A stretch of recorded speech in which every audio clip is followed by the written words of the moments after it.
Hey everybody, quick video today. Hey, you haven't seen our newest. This is Diesel. There he goes. Yep.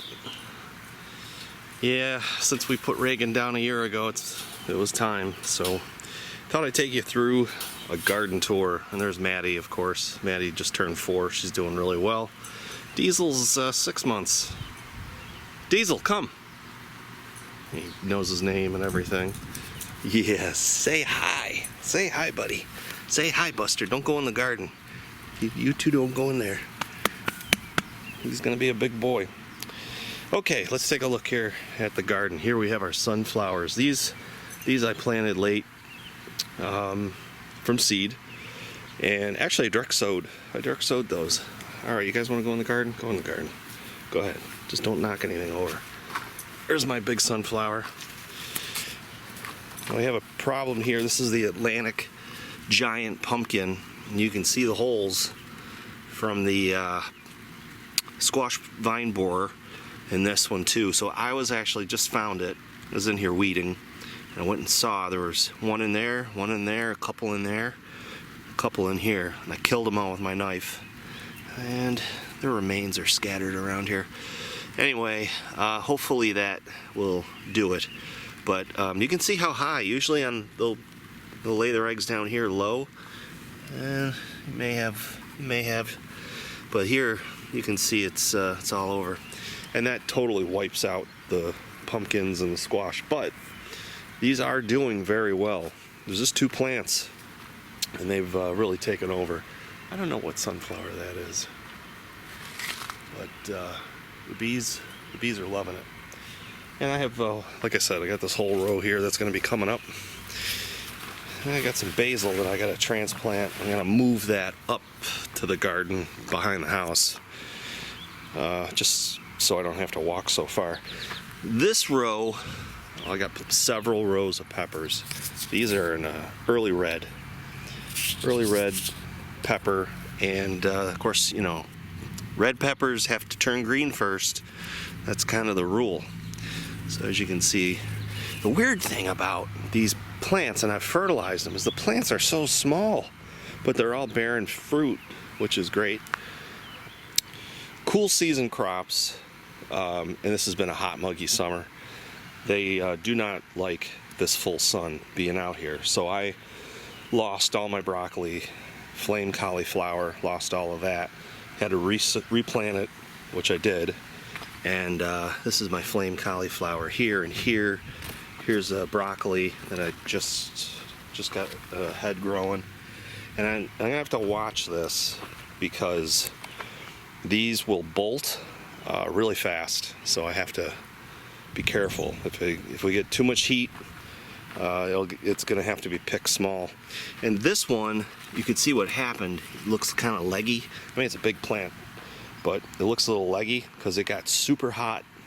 What I probably should have done is put an overhead sprayer, but I rely on this drip irrigation that I set up, which works fantastic, and it really helps keep the weeds down. I really don't have to do a lot of weeding at all, but I'm gonna have to watch that. Here's one of the other ones that I got down here. It's just little. What was I gonna say about this? Oh, it looks a little leggy. I don't have a head. There's no head on it, so it hasn't formed a head.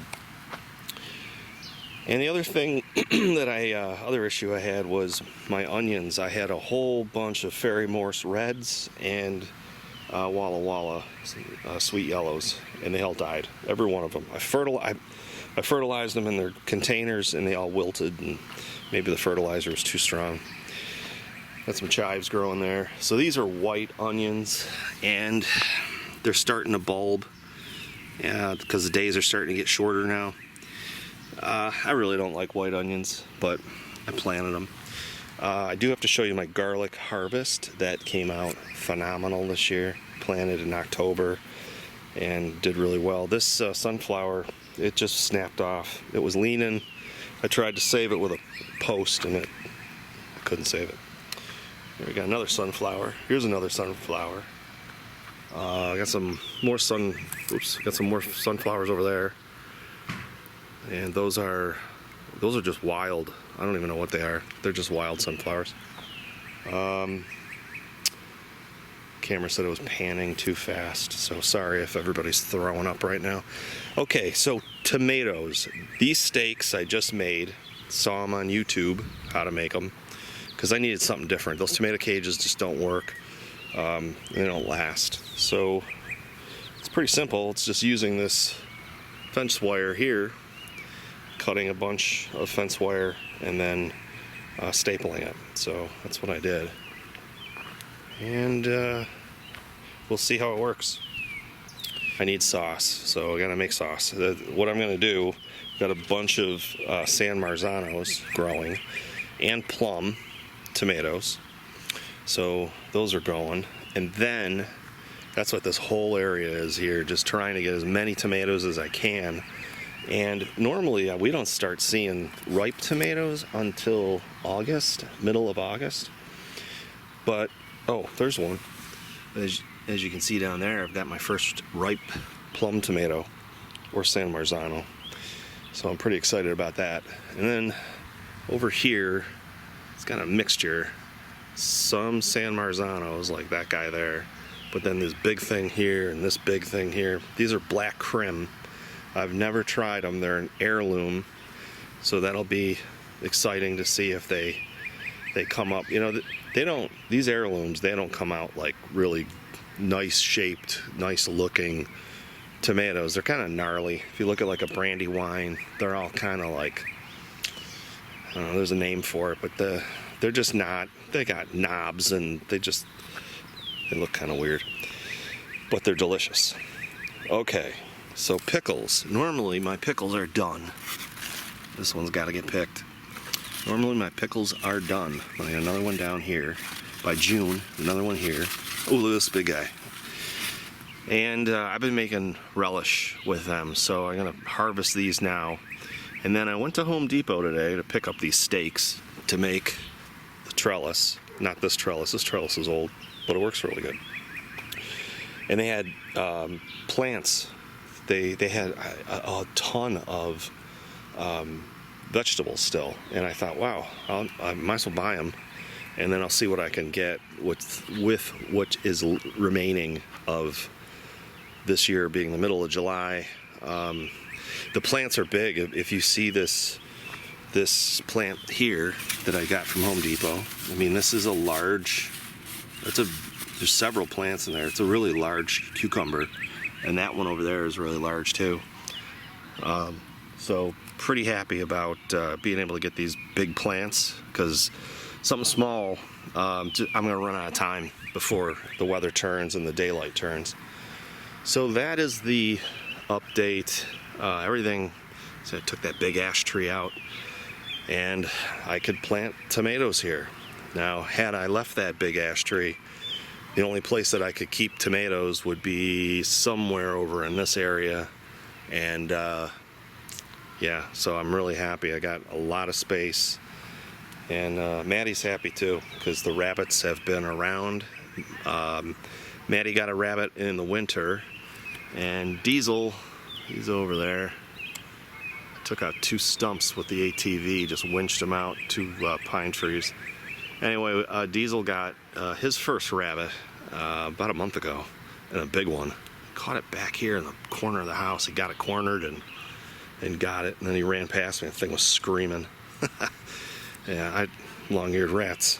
And there's 2 more that they're basically living underneath a shed, but they can have them because they slip through this fence. They can get through this 2-inch by 4-inch mesh, and they eat everything. They are non-discriminatory. They eat everything. All right, hey, that is it for this update. I'm gonna post this garden video, garden update, and hope everyone's doing well, feeling well, staying safe, and hopefully all back to normal and back to living. So hey, take it easy, and we'll see everybody in the next video. Speaking of next video, I need to work on this. I pulled it out and noticed there was a bunch of oil leaking all over the inside of the shed, and it turns out that the plastic plug, oil plug that's underneath the engine, up by the blades, came off. It just stripped or something like that. So this was that free mower that was seized, and so we got to epoxy that or something in an upcoming video, because I do need this push mower just to get in some of these tight areas. All right, Diesel, what do you say? What do you say, buddy? Want to say hi? Yeah, good boy. Why don't you say bye? All right, everybody. We'll see you.